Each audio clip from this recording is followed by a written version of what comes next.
আসসালামু আলাইকুম। বরাবরের মতো রাকিব বলছিলাম। আপনাকে অসংখ্য ধন্যবাদ এই ভিডিওতে প্রবেশ করার জন্য। আপনি দেখছেন আপনার প্রিয় channel Tripoli school for fresh air. বন্ধুরা, আজকে কথা বলবো ম্যাগনেটিক কন্ট্রাক্টরের কার্যপ্রণালী নিয়ে। আসলে ম্যাগনেটিক কন্ট্রাক্টর কি, কিভাবে এটি কাজ করে এবং এই যে পোর্টগুলো আছে এগুলো কেমন, এখানে কেমন আছে, এখানে কি রকম আছে, এখানে কিছু পোর্ট বেশি আছে, এখানে কিছু কম আছে, সেটা নিয়ে। তো আজকে আমি কথা বলছি 220 ভোল্ট এসি অথবা 230 ভোল্ট অথবা 220 যেটা বলছি আমরা 220 ভোল্ট এসির ম্যাগনেটিক কন্ট্রাক্টর নিয়ে। এটি কিভাবে কাজ করে এবং কেন এটাকে 220 ভোল্টের এসি কন্ট্রাক্টর বলা হচ্ছে।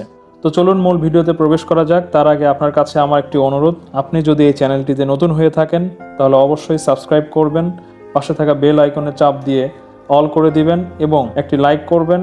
যদি আপনার কোনো মতামত থাকে কমেন্টস করে জানাবেন। চেষ্টা করব সামনের দিনে এর চাইতে আরও ভালো ভালো ভিডিও আপনাদের উপহার দিতে। তো আমার হাতে দুইটি ম্যাগনেটিক কন্ট্রাক্টর দেখছেন, দুই টাইপের। একটি হচ্ছে যে CJ-X2-1210 আর একটা হচ্ছে NXC। এটি একটি কোম্পানিরই, আপনারা দেখছেন এটা চিন্টের ম্যাগনেটিক কন্ট্রাক্টর। এটাকে আমরা সংক্ষেপে MC বলছি। এই যে এতগুলো পোর্ট আছে, এটা কেন আছে আমি এটাকে পাশে রাখছি এবং এটা নিয়ে আমি কথা বলছি। আমি এটার ওভারভিউটা দিয়ে নিই। সেটা হলো যে আমাদের যে এইখানে হাউজিংটা দেখছেন এটা লক, এই যে লক। আমাদের যে সি চ্যানেলটা রেগুলারলি আমরা ব্যবহার করে থাকি সে সি চ্যানেলের মাপ অনুযায়ী এটা বানানো আছে, যেখানে MCB ইউজ করতে পারেন বা অন্যান্য কিছু প্রোটেকশন ডিভাইস বা যেটাই ইউজ করেন না কেন সেইখানটায় এটা ব্যবহার করা সম্ভব। এইভাবে এটাকে ডিজাইন করা হয়ে থাকে। এটা গেল হচ্ছে বেজের কথা বলছি আমি। এবং এই ম্যাগনেটিক কন্ট্রাক্টরের বেশ কিছু অংশ এর ভিতরে বিল্ট ইন করা আছে। অর্থাৎ আপনারা দেখছেন এখানে L1, L2, L3, তার মানে L1, L2, L3 হচ্ছে তিনটা ফেজ, অর্থাৎ RYB। আমি যদি এটাকে 3 ফেজ লাইনে ব্যবহার করে থাকি, এই পাশে আছে T1, T2, T3, অর্থাৎ এটি মোটরের টার্মিনাল 1, টার্মিনাল 2, টার্মিনাল 3 বলেও আমরা বলতে পারি। তো এরপরে আছে কি 1, 2, 3, 4, 5, 6। আমাদের এটা কিন্তু 1, 2, 3, 4, 5, 6 এরকম না, এরকম লম্বা লম্বা। আর এখানে আছে 13 NO এবং 14 NO লেখা আছে। এই দুটি NO এবং এখানে 22, এখানে 21, এই যে 21 এবং এখানে 22 লেখা আছে এই যে। তো এই দুটি হচ্ছে NC পয়েন্ট। এখন আমি এই ম্যাগনেটিক কন্ট্রাক্টে কোনো পাওয়ার দেই নাই, এই জন্য আমরা এখন এখানে যদি মিটার ব্যবহার করে থাকি তাহলে আমরা নর্মালি এইটা ওপেন অবস্থায় পাবো, অর্থাৎ এই চারটায় আমরা নর্মালি ওপেন কন্ডিশনে পাবো। এবং এই যে 22, এই যে 21 এর 22, এই যে 22 এটা 21, এই দুইটা পয়েন্ট এই মুহূর্তে ক্লোজ অবস্থায় আছে। NC সমান বা NC মানে হচ্ছে নর্মালি ক্লোজ। তো এইগুলো হচ্ছে ফিজিক্যাল কন্ডিশন। এবার আমরা পিছনের দিকে আসি। এখানে লেখা আছে A1, এখানে লেখা আছে A2। এই A1 এবং A2 এই দুটি হচ্ছে ফেজ এবং নিউট্রালের সংযোগ স্থল। অর্থাৎ এই ম্যাগনেটিক কন্ট্রাক্টের ভিতরে একটি কয়েল আছে, সেই কয়েলটিতে একটি সাপ্লাই দিতে হয়। সেই সাপ্লাই ভোল্টেজের পোর্ট হচ্ছে এই দুইটি, একটি হচ্ছে ফেজ, একটা নিউট্রাল। এটা A1 অথবা A2 তে সংযোগ করলেই হবে। নর্মালি আমরা A1 এ ফেজ দিয়ে থাকি, A2 তে নিউট্রাল দিয়ে থাকি। সেম এবারেও কিন্তু একই আছে। এটা স্পেশালি এই এমসির জন্যই ডিজাইন করা এবং এই এমসির জন্যই স্পেশালি এই টাইপের একটু দুইটা অপশন থাকে। নর্মালি কিন্তু এটাতে নেই, শুধু এইটাতে আছে। তা আমি ধরে নিচ্ছি নিচারটা নেই, এটা একটা থাকবেই। প্রত্যেকটা ম্যাগনেটিক কন্ট্রাক্টে দেখবেন যে A1 এবং A2 এই দুইটি পয়েন্ট থাকে। এখন আমরা এগুলোকে টেস্ট করে দেখব যে আসলে এটা নর্মালি ওপেন আছে কিনা এবং এটা ক্লোজ আছে কিনা। তো আমি একটি মিটার নিচ্ছি।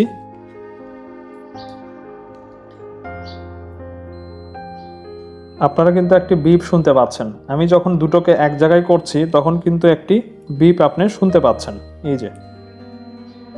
ওকে, তাহলে আমার এই দুইটা যদি নর্মালি ক্লোজ থাকে বা NC থাকে তাহলে তো এইরকম বিপটা আমি শুনতে পাবো। সো চলুন দেখি। শোনা যাচ্ছে না, এখানেও শোনা যাচ্ছে না, এখানেও শোনা যাচ্ছে না, এখানেও শোনা যাচ্ছে না। আচ্ছা, তার মানে এই দুটা ওপেন কন্ডিশনে আছে। এই চারটা ক্লোজ থাকলে আমি সাউন্ডটা পাবো। এবার আমি NC-তে দেখি, যেটা আমি বলেছি যে এই অবস্থায় ক্লোজ আছে, তাহলে ক্লোজটা আছে কিনা দেখি। এই যে আপনি শুনতে পাচ্ছেন, আমি কিন্তু 21-এ লালটা লাগালাম, 22-এ কালোটা লাগালাম। আপনারা একটা সাউন্ড শুনতে পাচ্ছেন, তার মানে এই যে 21 আর 22 ক্লোজ অবস্থায় আছে। এখন এগুলোতে আমাদের যে কয়েল কানেকশনটা হবে সেটার সাথে এটার কোনো সম্পর্ক নেই। এখন আমি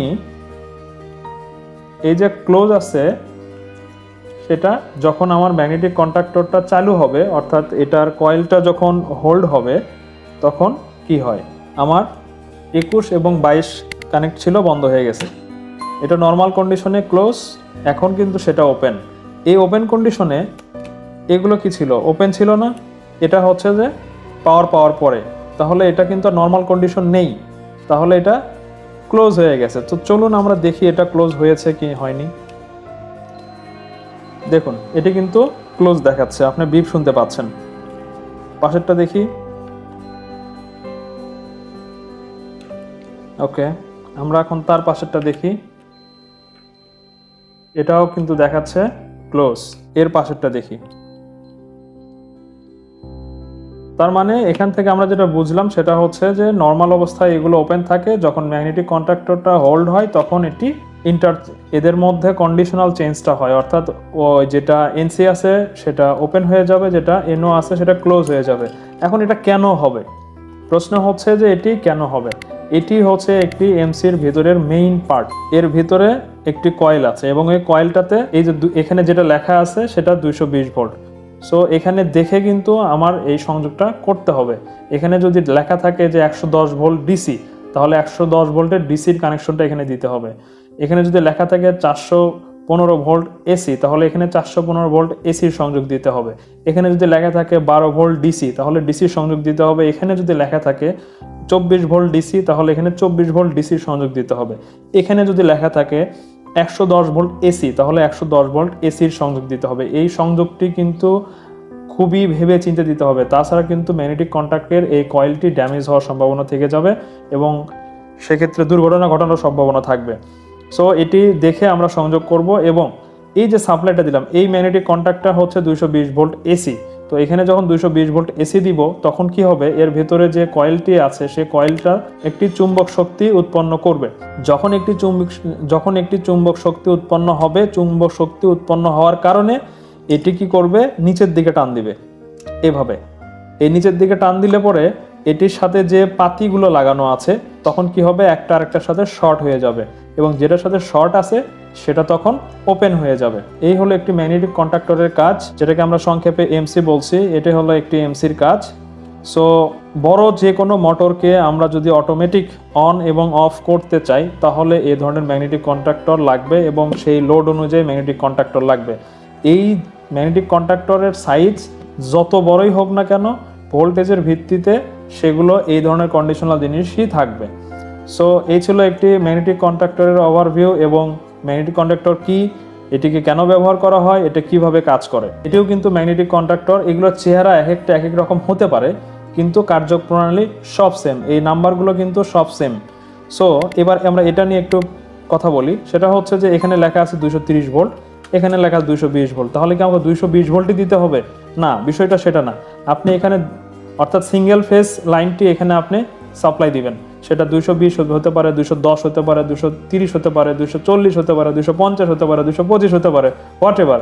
অর্থাৎ এখানে সিঙ্গেল ফেজ ভোল্টেজটা আপনি দিবেন। এই যে এখানে দেখুন A1 প্রান্ত, এখানে A2 প্রান্ত, এই হলো, এর ভিতরেও সেম, এর ভিতরে কয়েল আছে। এখানে যখন সাপ্লাই দিবেন তখন এখানে চুম্বক শক্তি উৎপন্ন হবে এবং চুম্বক শক্তি উৎপন্ন হওয়ার কারণে এই ম্যাগনেটিক কন্ট্যাক্টরটা এভাবে নিচের দিকে চলে যাবে। যখন নিচের দিকে চলে যাবে এই পয়েন্টটা শর্ট হবে এবং এখানে সাপ্লাই লাগানো থাকবে, এখান থেকে আউটগোয়িং হয়ে আমাদের লোডে চলে যাবে।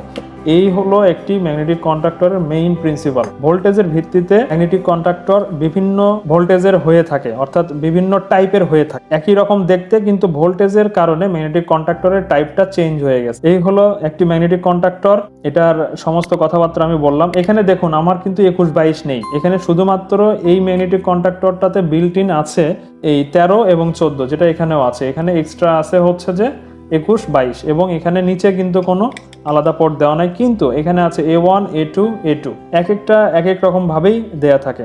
সো এই ছিল একটি ম্যাগনেটিক কন্ট্যাক্টরের ডেফিনেশন এবং একটি ম্যাগনেটিক কন্ট্যাক্টরের যাবতীয় কথাবার্তা, কিভাবে এটি ব্যবহার করতে হয়, এটি কিভাবে কাজ করে, এটি কেন এভাবে এগুলো পোর্ট থাকে, এই সব কিছু নিয়ে আমি শর্টলি একটি আইডিয়া আপনাদেরকে দেওয়ার চেষ্টা করলাম। আমার চ্যানেলে ম্যাগনেটিক কন্ট্যাক্টর দিয়ে অনেকগুলো স্টার্টার বানানো আছে, আপনারা সেগুলো ব্রাউজ করে দেখবেন এবং বিভিন্ন স্টার্টার আপনারা নিজেরাই বানাতে পারবেন। তো আজ এ পর্যন্ত, আর কথা বাড়াচ্ছি না, দেখা হবে পরবর্তী কোনো ভিডিওতে। আসসালামু আলাইকুম।